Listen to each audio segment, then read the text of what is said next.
We can point to any number of cases of governments and countries wanting backdoors in various pieces of software. You have Australia wanting backdoors in encrypted messaging apps. Now, to be fair, every government that supports backdoors wants a backdoor in encrypted messaging apps. You have this legendary clip from Linus Torvalds, which might be a joke, but I don't think it's a joke. Yeah, so this question, have any of you been approached by the US for a backdoor? No. No. Yeah, I'm sure the answer's no. There's plenty of others where he's been asked that question as well, but I think that's the best one. You have GCHQ's Ghost, which is basically just a backdoor, given a slightly different name to make it sound like it's not the same thing. And whether or not you think it's a good thing or a bad thing for governments to have this power, not particularly relevant. I don't entirely know how you're watching this channel and think it's a good thing. For the record, backdoor, bad.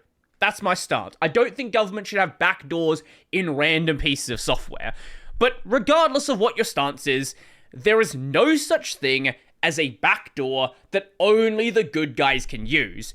If you build a backdoor into a piece of software, basically what you're doing is you're intentionally building a vulnerability into it, and you might put protections around who can use the vulnerability. But when there is a giant hole which is, hey, if you get inside this, you get all of the user data, that's gonna be something that hacking groups are targeting. That might be an independent group, that might be a state-funded hacker, wherever the resources are coming from, it is going to happen, and it is only a matter of time until it happens again. Recently, the EFF, the Electronic Frontier Foundation, published once again on this topic, because, of course, the backdoors are gonna get exploited more than once. Salt Typhoon hack shows there's no security backdoor that's only for the good guys. Now, this was published a month ago, but the results of this hack are still being ironed out, and nobody's entirely sure how much data was collected here. What this was a major breach into the US telecom infrastructure by a Chinese-backed hacker group dubbed Salt Typhoon. Now, this is not the first campaign by the organization, and is probably not going to be the last. You may also see them referred to as King of World, Famous Sparrow, UNC 2286, and Ghost Emperor. Now, putting aside what they did, right? I think a lot of these names are really, really cool. Why is it that hacker groups are always given just the coolest names possible? You're supposed to not like them. How am I supposed to hate the people called Salt Typhoon or Ghost Emperor? Like, that's a great name. According to reports, the hack took advantage of systems built by ISPs like Verizon, AT&T, and Lumen Technologies, formerly CenturyLink, to give law enforcement and intelligence agencies access to the ISP's user data. This gave China unprecedented access to data related to US government requests to these major telecom companies. It's still unclear how much communication and internet traffic and related to whom Salt Typhoon accessed. Now, at the time that was the case, and we don't know entirely how much data was collected, however, it does appear that certain people were being targeted. Trump, JD Vance, and associates of Kamala Harris were all included in the attack, which makes sense. This was before the election happened. I'm recording this as the election is going on. They want data on whoever ends up leading the country. And from the early reports, they weren't able to get access to encrypted messaging data. So, assuming communications are done in a sensible way, they don't have access to that. But any of the unencrypted stuff, that's all good to say they've got it. That's right. The path for law enforcement access set up by these companies was apparently compromised and used by China-backed hackers. That path was likely created to facilitate smooth compliance with wrong-headed laws like CALIA, which required telecommunication companies to facilitate lawful intercepts. In other words, wiretaps, and other orders by law enforcement and national security agencies. While this is a terrible outcome for user privacy and for US government intelligence and law enforcement, It is not surprising. This is the Communications Assistance for Law Enforcement Act, passed in 1994 under the presidency of Bill Clinton. CALEA's purpose is to enhance the ability of law enforcement agencies to conduct lawful interception, again, wiretapping, of communication by requiring that telecommunications carriers and manufacturers of telecommunications equipment modify and design their equipment, facilities, and services to ensure that they have built-in capabilities for targeted surveillance. Again, wiretapping, allowing federal agencies to selectively wiretap any telephone traffic. It has since been extended to cover broadband internet and VoIP traffic. Some government agencies argue that it covers mass surveillance of communications rather than just tapping specific lines, and that not all CALEA-based access requires a warrant. Well, you know, even if the US government isn't using it for mass surveillance, the Chinese hacker group is. And we know that's not the case. The US government is absolutely involved in mass surveillance. That's the whole thing with the Patriot Act, which I've always thought is a really funny name. It's like, patriotism. You cannot be against patriotism. Just let's ignore what the acronym actually stands for, including the additional letters which are not part of the acronym. Uniting and strengthening America by providing appropriate tools required to intercept and obstruct terrorism. USA Patriot Act of 2001. The idea that only authorized government agencies would ever use these channels for acquiring user data was always risky and flawed. We've seen this before. In a notorious case in 2004 and 2005, more than 100 top officials in the Greek government were illegally surveilled for a period of 10 months when unknown parties broke into Greece's lawful access program. This is also known as the Greek Watergate. This involved illegal tapping of more than 100 mobile phones on the Vodafone Greece network, belonging mostly to members of the Greek government and top-ranking civil servants. The taps began sometime near the beginning of August 2004 and were removed in March of 2005 without discovering the identity of the perpetrators. This is a very long time to have a direct backdoor into something like this. The Ericsson switches used by Vodafone Greece were compromised, and unauthorized software was installed that made use of legitimate tapping modules,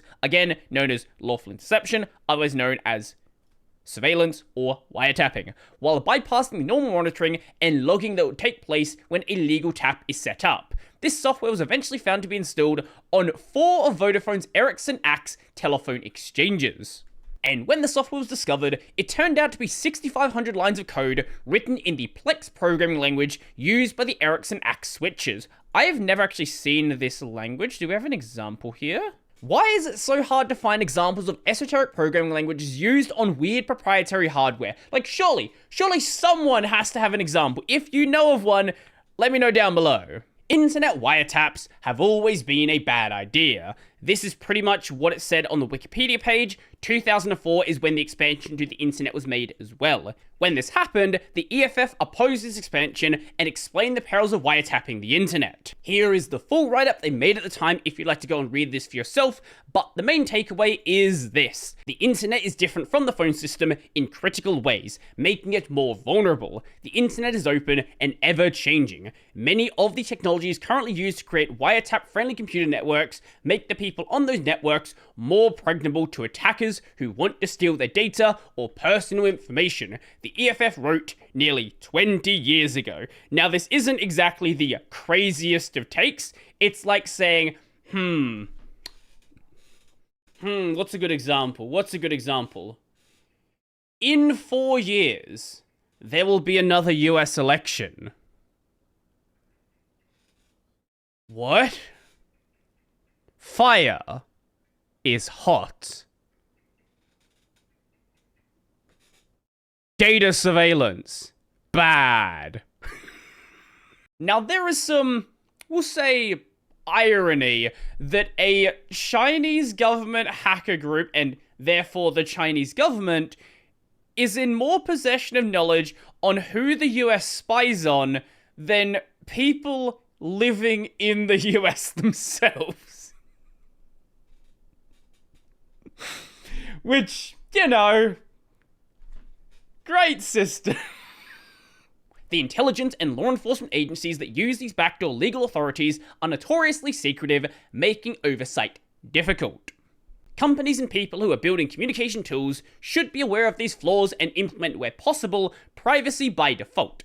As bad as this hack was, it could have been much worse if it wasn't for the hard work of the EFF and other privacy advocates making more than 90% of web traffic encrypted via HTTPS. For those hosting the 10% or so of the web that is yet to encrypt its traffic, now is a great time to consider turning on encryption, either using Certbot or switching to a hosting provider that offers HTTPS by default. There is literally no reason to not go and set up Certbot. It is literally 3 minutes of work. If you're hosting a website, go and set it up. It'll do all of the magical cert stuff in the background for you, and you never have to think about it. We must demand real privacy and security. That means we must reject the loud law enforcement and other voices that continue to pretend that there are good guy only ways to ensure access. We can point to this example, among many others, to push back on the idea that the default in the digital world is that government and malicious hackers should be able to access all of our messages and files. We'll continue to fight against bills like Earn It, the EU Chat Control File Scanning Proposal, and the UK's Online Safety Act, all of which are based on this flawed premise. It's time for US policymakers to step up too. If they care about China and other foreign countries engaging in espionage on US citizens, it's time to speak up in favor of encryption by default. If they don't want to see bad actors take advantage of their constituents, domestic companies, or security agencies, again, speak up for encryption by default. Elected officials can and have done so in the past. Instead of holding hearings that give the FBI a platform to make digital wiretaps easier, demand accountability for the digital lock breaking they're already doing. Now, I know, especially in the US, there's a lot of this, partisan nonsense. Oh, I don't like the red party. I don't like the blue party. Everything's gonna burn if the party I don't like is in power. None of that matters. This is a completely bipartisan issue. It doesn't matter who is in power. They all do the exact same thing. Every single one of them. None of them had tried to slow down this issue. Even if the party you don't like is in power, the leader you don't like is in power, this is something that you can still fight for. This is something you can try to make a change on. Are you going to get very far? Probably not. But waiting for your magical party to be in power that is not going to fix the issue anyway is not going to change anything. There are certainly places that are better. And whilst the EU does have things like, mass surveillance bad, they do have their issues. And in California, they also have, their own sort of bills there. But, they exist within the United States, and there's only so much you can really do if you exist within the United States. Basically, the solution? Here's the solution to not have any data surveillance, right? Take your stuff, go to the woods.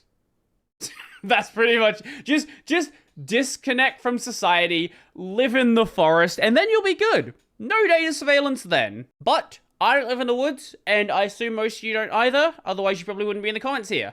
So, let me know your thoughts down below. Are backdoors good? Bad? I'm gonna assume you're all gonna say bad, but hey, maybe if one of you can convince me that a government backdoor is a good thing, I don't know. I can't VIP you on YouTube. I'll VIP you on Twitch if you have a compelling argument. There we go. Anyway, if you like the video, go like the video. And if you really like the video and you want to become one of these amazing people over here, check out the Patreon, subscribe to the Pay, linked in the description down below. That's going to be it for me, and don't climb in my back door.